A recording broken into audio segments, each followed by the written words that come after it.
Hi friends, welcome to our channel random buzz. Barrelakka, రైతు బిడ్డ ఈ ఇద్దరి గురించి తెలియని తెలుగు ప్రేక్షకులు ఉండరు.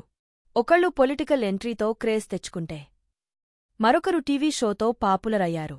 ఇక బర్రెలక్క అలియాస్ శరీష డిగ్రీ చదివినా తనకి ఉద్యోగం రావట్లేదు, అందుకే బర్లని కాస్తున్నా అంటూ గవర్నమెంట్కి వ్యతిరేకంగా ఓ వీడియోని సోషల్ మీడియాలో షేర్ చేసింది. దీంతో ఆ వీడియో కాస్త క్షణాల్లో వైరల్ కావడంతో చాలా ఫేమస్ అయిపోయింది. ఇక ఇదే క్రేజ్ని ఉపయోగించుకుని పొలిటికల్ ఎంట్రీ కూడా ఇచ్చి తెలంగాణ అసెంబ్లీ ఎన్నికల్లో పోటీ కూడా చేసింది. దీంతో కొంతమంది ప్రముఖులు మద్దతు తెలుపడంతో పాటు ఆర్థిక సాయం కూడా చేశారు. అయితే ఇప్పుడు ఈ బర్రెలక్క, మన రైతుబిడ్డ పల్లవి ప్రశాంత్ ఇద్దరు పెళ్లి చేసుకోబోతుందని ఓ వార్త తెగ వైరల్ అయ్యింది. దీంతో తన పెళ్లి వార్తలపై బర్రెలక్క స్పందిస్తూ, నేను బిగ్ బాస్ షో చూడను.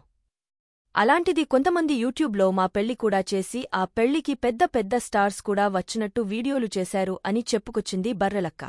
నేను చాలా వీడియోలో ప్రశాంత్ను అన్న అని పిలిచాను. అలాంటిది నాకు అతనికి పెళ్లి అంటూ తప్పుడు వార్తలు సృష్టిస్తారా అంటూ ఫైర్ అయింది బర్రెలక్క. మరి దీనిపై మీ అభిప్రాయమేంటో కామెంట్ రూపంలో మాకు తెలియజేయండి.